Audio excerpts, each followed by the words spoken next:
వేల కోట్ల chit fund మోసాల వ్యవహారంలో మాజీ ఎమ్మెల్యే ప్రస్తుత వైసీపీ విశాఖ పశ్చిమ నియోజకవర్గ ఇన్ఛార్జి మల్ల విజయప్రసాద్ పై ఎన్ఫోర్స్మెంట్ డైరెక్టరేట్ కొరడా ఝులిపించింది.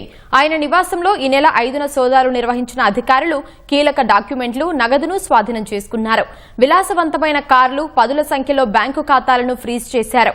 దాడుల సమయంలో విజయప్రసాద్ ఇంట్లో లేరని, ఆయన అజ్ఞాతంలో ఉన్నట్లు ఈడీ ప్రకటించింది.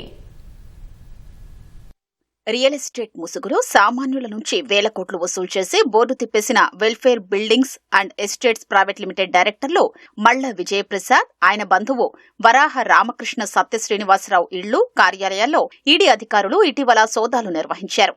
విశాఖ, హైదరాబాద్లోని 5 ప్రాంతాల్లో ఏకకాలంలో దాడులు చేశారు.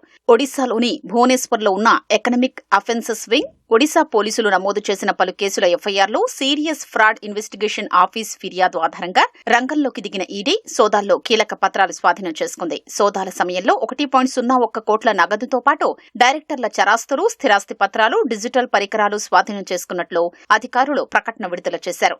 వెల్ఫేర్ డైరెక్టర్లకు చెందిన 182 బ్యాంకు ఖాతాల్ని, 6 లగ్జరీ కార్లను స్తంభింపజేస్తూ ఉత్తర్వులు ఇచ్చినట్లు పేర్కొన్నారు. దాడుల సమయంలో విజయప్రసాద్ ఇంట్లో లేరని, అజ్ఞాతంలోనే ఉన్నట్లు ప్రకటనలో పేర్కొన్నారు.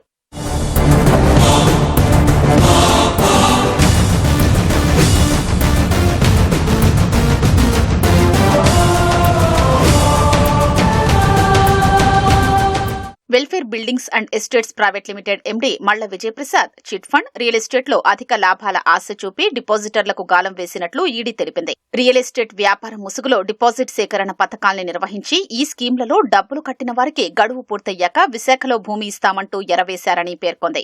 నిబంధనలు ఉల్లంఘించి 2009-14 మధ్య తెలుగు రాష్ట్రాలతో పాటు ఒడిశా, జార్ఖండ్, బీహార్, పశ్చిమ బెంగాల్ రాష్ట్రాల్లో ప్రజల నుంచి 2,000 కోట్లకు పైగా డబ్బులు సేకరించారని స్పష్టం చేసింది. ఈ నిధుల్ని వ్యక్తిగత ప్రయోజనాలకు మళ్లించి భూ లావాదేవీలకు ఉపయోగించారని, తర్వాత 6 రాష్ట్రాల్లోని వెల్ఫేర్ గ్రూపు కార్యాలయాలు మూసేసి పెట్టుబడిదారుల్ని మోసం చేశారని ఈడీ తెలిపింది.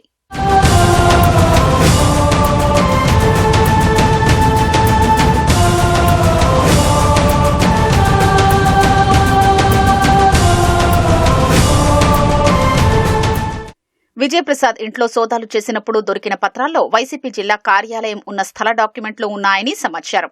మల్ల విజయప్రసాద్ కు మద్దిరపాలెం సమీపంలో 700 గజాల స్థలం ఉంది. 2018లో ఇక్కడ వైసీపీ జిల్లా పార్టీ కార్యాలయాన్ని నిర్మించారు. 2019లో వైసీపీ తరపున పశ్చిమ నియోజకవర్గం నుంచి పోటీ చేసి ఓడిపోయారు. ఇలా వెల్ఫేర్ గ్రూపు పేరుతో దందా చేసిన డబ్బుతోనే ఈ స్థలం, కార్యాలయం ఏర్పాటు చేశారన్న ఆరోపణలు ఉన్నాయి. విశాఖలో 2015లో మల్కాపురం, 2016లో గోపాలపట్నం, 2017లో ఎయిర్పోర్టు, 2018లో గోపాలపట్నం, 2025లో మహారాణిపేట స్టేషన్లలో మల్ల విజయప్రసాద్ పై వెల్ఫేర్ గ్రూపు బాధితుల ఫిర్యాదులతో కేసులు నమోదయ్యాయి. ఈ కుంభకోణంపై తదుపరి విచారణ కొనసాగుతోందని ఈడీ అధికారులు వెల్లడించారు.